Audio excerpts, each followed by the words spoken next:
Clock in, clock in.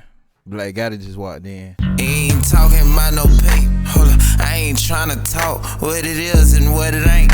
We could write it up with chalk. I'm Big A, a big stepper, and I do this shit for real. Hold up, really in the field. Hold up, really cookie kill. All this hot shit out here got me tripping. Think I need some milk. I got 33 like Scottie Pippen. I could flip a whip. He don't tie his shoes, so now he tripping. Fill him up with penicillin. Being a bitch, I don't know the feeling. Rhyme with me, you know you winning. Team Black Gotta stand up, man. Yo. Alright, y'all, we back with another video, y'all. And from the title and just this whole situation and all, bro, y'all can see this is one of them situations where I can admit, yo, shit get real. Once upon a time, Yella, Beezy, Trap Boy Freddy, MO3 used to be close friends. That should let y'all know a lot, bro. Like, beef ain't really beef unless y'all were cool before. Cause like, ain't nobody gonna beef with you harder than somebody who you was once best friends with. The more and more time go on, bro, we're seeing and witnessing a lot of people that used to be best of friends be the reason the other person either catch an elbow or lose their life. This little beef between Trap Boy Freddy and MO3 was going on, you know, prior to him passing away. But now it's like a lot of things people were saying is kind of starting to seem like more accurate than folks thought it was. Matter of fact, I'm lying. Everybody already felt like it was accurate. But now niggas is getting locked up. Y'all been knew the situation between Yella, Beezy and Mo3. Mo3 got on the track and bragged about shooting Yella Beezy multiple times. Bragged about killing Trap Boy Freddy homeboys multiple times. So I understand his mom and friends want justice for him, but let's call a spade a spade. These was two street niggas beefing, amen? It all started when Yella Beezy got Roy Lee knocked off. Now why he did that, I don't know. Dude was a whole comedian, but allegedly Yella Beezy had enough of this man and got him killed. Mo3 was not having that because that was one of his best friends, one of his only friends in the music industry, one of his only friends in the city. So what did Mo3 do? Catch Yella Beezy at a strip club, chase him through every light imaginable, and shot the out him on the highway. Yella Beezy, being way smarter than Mo3, came back and got Mo3 friend killed named Lil Bubba. The murder of Lil Bubba was publicized and shown all on TV because it was mafia style, so they knew then hits was being ordered in Dallas. After that, that put Mo3 back against the wall, and he had to show that he was out here guerrilla status. So he started stepping on shit, robbing shit, shooting shit, bragging about it.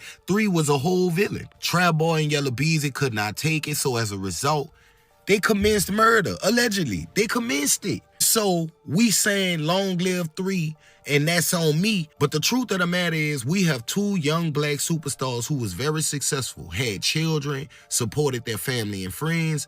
They were great black men for the community, but they chose violence and threw it all away. This is Dallas County. I do not understand why Yella Beezy or Mo3 thought they could get away with this shit, but they about to learn real fast, because Mo3 gonna get charged from the grave for all that bragging on them bodies he was doing. Y'all gonna see he wasn't no good guy. Damn, as much as what bro was saying sounded a little bit hard to hear, I ain't gonna cap, he was spitting a little facts. One thing that he did say that kind of stood out to me is the fact that we lost 2 great musicians, bro, behind it. I know a lot of people don't care about the casualties that been happening, you know, the names he was bringing up. I don't even know who they is, but obviously them dudes could be somebody mama.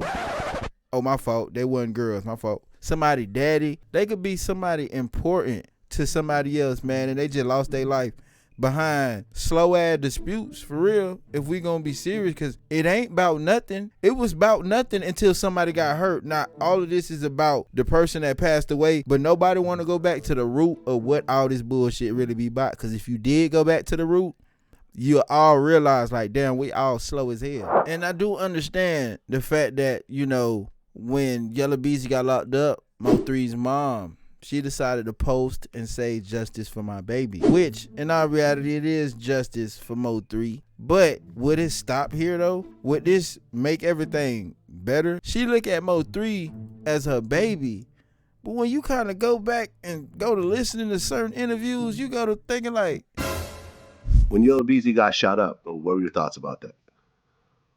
Shit, I got stabbed away. Smoke.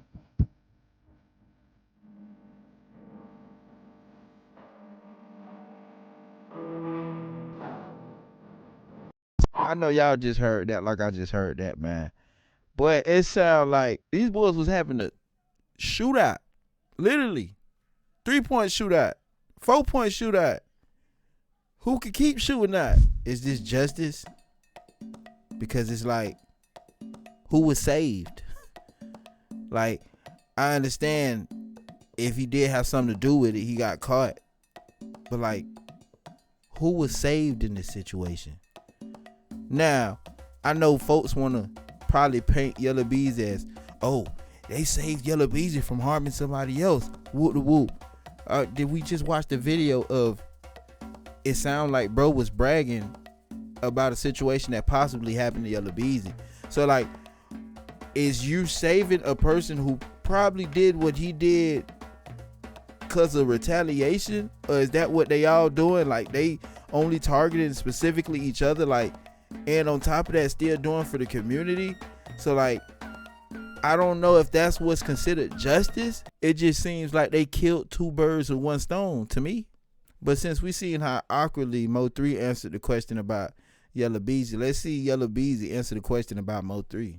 I did want to ask this, is you barely acknowledged it. You barely ever had anything to say about it, but there was a lot of tension, at least on records or people talking online, between you and MO3.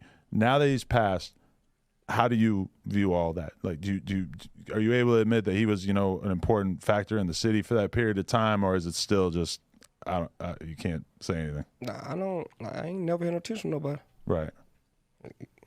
That was it. Right. I ain't never been no tension with nobody. Look at this guy. I saw you give Vlad an answer like that at one point too. I'm serious. I don't have a problem with people. Right. He ain't had no problem with me. Dallas creates a lot of gangsters, because I was actually looking back at my old interview with him, and I said basically the same thing to him. Basically didn't say shit. So Yeah, respect. Ain't never been none. Definitely. All right, I don't know about y'all, but when somebody just go to line about having tension with somebody else, you must know something we don't know. You feel me? For the most part, man, this is a serious, they really is indicting him for capital murder while remuneration. The fact that they took a long ass time to create this charge lets me know they've been sitting back and probably watching a whole lot of stuff. So when this case does go to trial, it's gonna be recent things. When I say recent, I mean even things of probably 2025 that come up in his trial to point out how they was even able to charge Yella Beezy with this crime, bro. They was really just sitting back, gathering all the information they probably can, probably snooping through interviews. From the looks of it, Yella Beezy ain't no goofy in the interview room. It's barely too much he's gonna say. The only thing he really had to say is, nah, I have no problem with him. And, things of that sort. So for the most part, bro, I don't even know if this is a solid case for real yet, because it's basically surrounded around he say, she say so far. But we can only sit back and see what evidence they really got. Bring my